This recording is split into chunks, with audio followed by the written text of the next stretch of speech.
Dun, dun, dun, dun, dun, dun, dun, dun. Wait, that's not quite right, was it? Like, Star Wars was last week. Or, well, no, there's Leia this week, too. Yeah. I can't keep my sci-fi songs all the same. Anyway, it's New Comic Book Day again. With these cool little Serenity plushies. Look at it, it's so cute! We aim to misbehave, as they say on that show. Hey, boys, do you know what day it is? Do you know what day it is today? What day is it? It's March 4th! Da da da da da da da da da da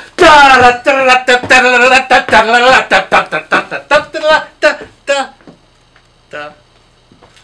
Now that has passed... Thank you, Howard. The holiday you didn't know you had to celebrate. On to comics. Enough about the flush. I'll there you go. You can have it. I don't I watch so the sad. series like once. It's okay. I own it. Will, you want to start this week? I'll start it off. Let's keep the sci-fi and let's all hail to Princess Leia. This is the third of the new Marvel Star Wars series. This is Mark Waid. This is Terry Dodson. This is given Her Royal Highness and Senator and Rebel Spy and awesome leader of the badass solo series she deserves. This is a cool mini-series. Okay, so here's the thing. You get your whole planet destroyed, and I mean, she held on. She was an awesome spy. She threw up everything. She could have had it all. She was a royal life, and she said, "Damn it, I'm going to be a rebel." And so this picks up right after the big award ceremony when she gives the guys the medals, and it's a cool kind of adventure with another awesome kind of cool female character that we haven't seen before. A female TIE fighter, not TIE fighter. Ooh, wrong. Sorry. Ooh. Wow, Ooh. that was the influence of Darth Vader. by the I know. Sorry, an X-wing fighter.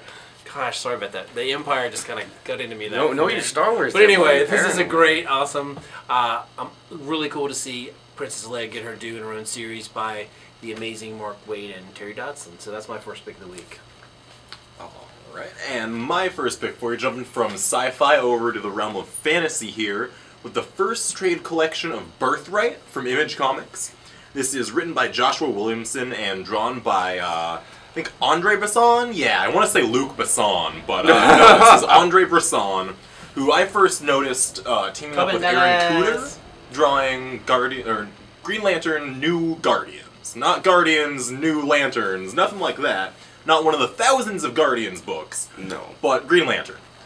This is the story of a family that's torn apart when their son disappears one day during a game of catch into the woods, never to be seen again, until he reemerges as a huge, bearded warrior, strapped to the teeth with weapons, in the middle of the city. What was he doing the whole time? That is the story of Birthright. That was very succinct, Morgan. That was good. You're very succinct. I mean, thank you. God. Try to give somebody a compliment. Anyway, more sci-fi this week. More new comics from Image. It must be Wednesday. Descender, #1, Jeff Lemire, and Dustin Wen. Beautiful, beautiful art from Dustin Wen. This is gorgeous. If you dug his more painted style in the Batman Little Gotham comic, which unfortunately is no longer with us, I don't know why. It's the Gentry's fault, man. It's the Gentry. I thought it was the Invisible Hand. Same thing, it's all connected, No, man, dude. the hand's different. Whatever. Obviously you weren't reading Multiversity, right? God, I was. I was confused by the crapping Hitler. I was distracted by Hitler. Hitler completely distracted me. Anyway, speaking of distractions... Yeah, right? Anyway, big universe, small robot. This is poised to be a very heartfelt, but probably very tragic, knowing Jeff Lemire, story about a young boy who's a robot who exists in a world where robots are illegal, and he's hunted to the very ends of the galaxy by bounty hunters and whatever else. Yeah, a little bit of Sweet Tooth, a little bit of your sci-fi action stuff, but it's gorgeous, and apparently it's already been optioned for a movie, so buy 2 because it could be worth money, I guess.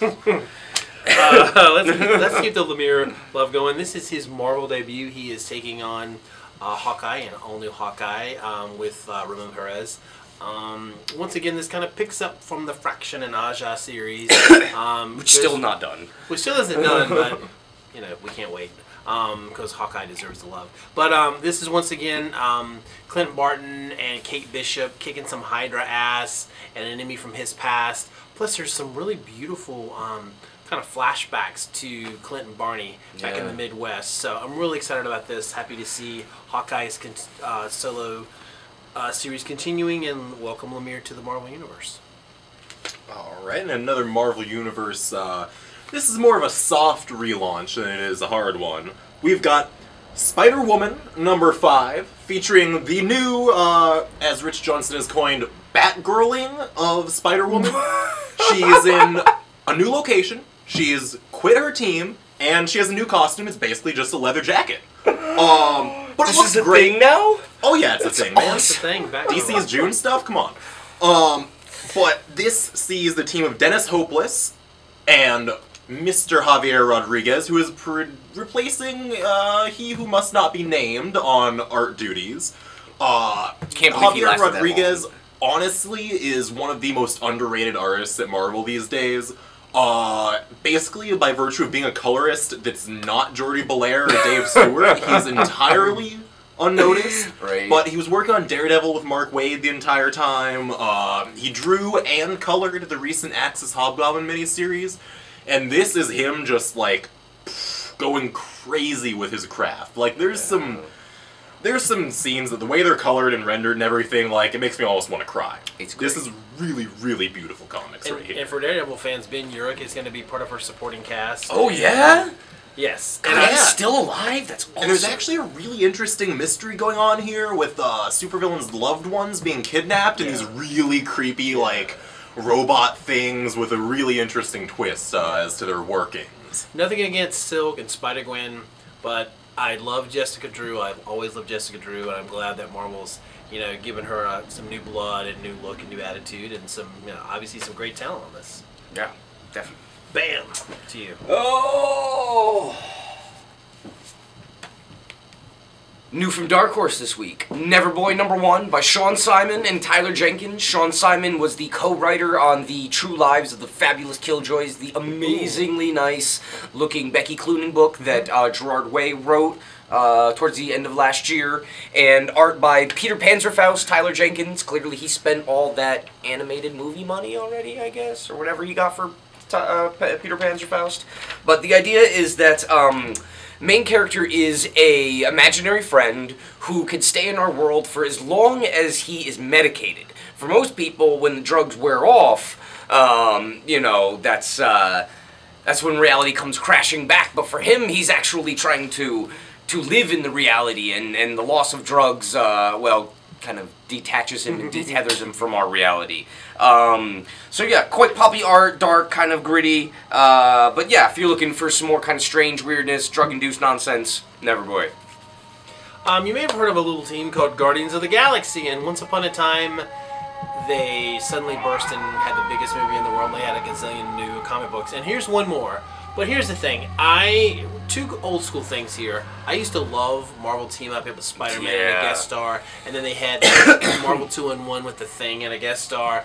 And Art Adams is the guest artist on this. Asgardian Wars, New Mutants Annual, way back in the day. That's when I first saw Art Adams, and I fell obsessively in love. I met him last year at Comic-Con and just gushed. But he's teaming up with Brian Michael Bendis for Guardians Team Up. This is your Guardians of the Galaxy. In this first issue, they're teaming up with Earth's Mightiest Heroes when there's a big crash on Earth. There's some crazy, crazy psycho aliens, as only Art Adams can draw them, and it's just a lot of fun. Just, you can't get it's Guardians, it's Avengers, it's Art Adams. And Art Adams. Say no more. Yeah. Enjoy. I've got some other spacey business here for you from Image. Issue 6, starting the new arc of God Hates Astronauts. We've got two awesome covers here. One of them by series writer-artist Ryan Brown, introducing, like, a whole host of the weirdest characters this side of, like, basically anything. Like, let's say, Great Lakes Avengers.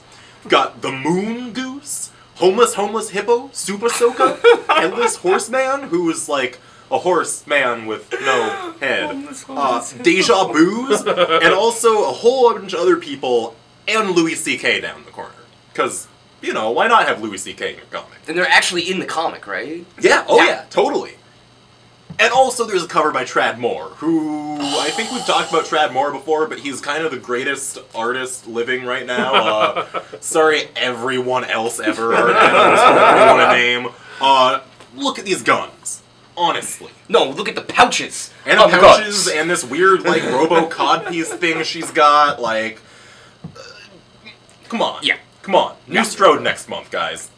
Is like it what? next month already? Next I thought it was month, man. April. Oh April. God, it's Ooh. It's March already. Oh my God. All right. Now that time is slipping by. Big Man Plans. New from Eric Powell, creator of Goon, and co-written by Tim Weish, who used to be a bricklayer. I don't know why this information is necessary, but I guess that's credit, you know, enough credentials to write a comic book. But this is a, much like all of Eric Powell's stuff, kind of a gritty, dark, noir, but humorous tale of a man of small stature and very, very, very large knife. Very large knife. All of the pages have this nasty yellow sickness to them, this kind of yellow-green thing that really is kind of repulsive, but actually adds to the whole storytelling thing. It's got this nice texture on the paper. There's a lot of small people violence.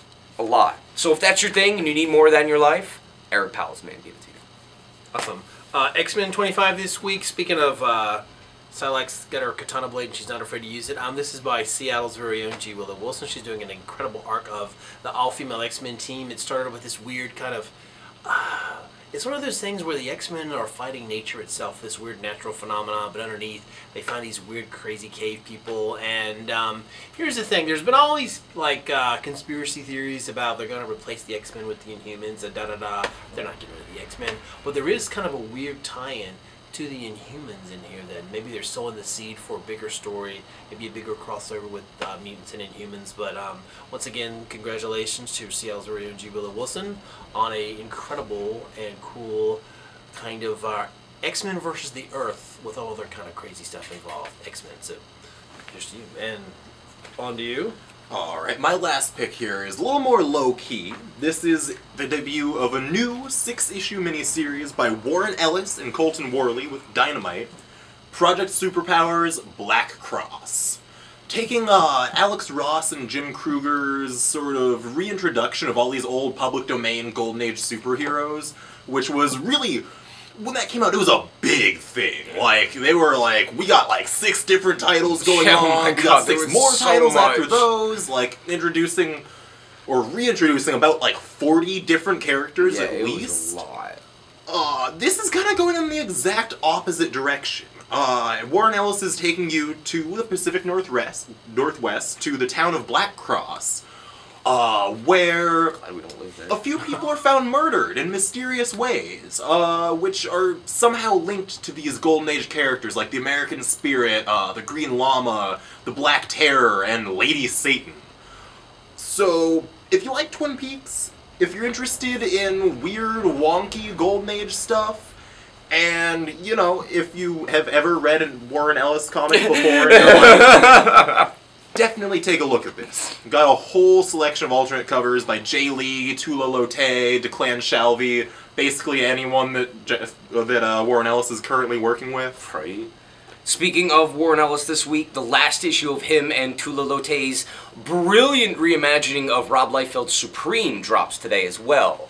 And that has seriously been one of the best things that I've read from Warren Ellis in a very long time. And my last pick, my most excited pick that I can't talk. Halogen. Afu-chan, Josh Tierney, Yanni Milo, Yanni. The team that brought you Spera brings you sci-fi action in the vein of We Wish There Was More Ron Wimberly Prophet. Which, you know, there's nothing to complain about.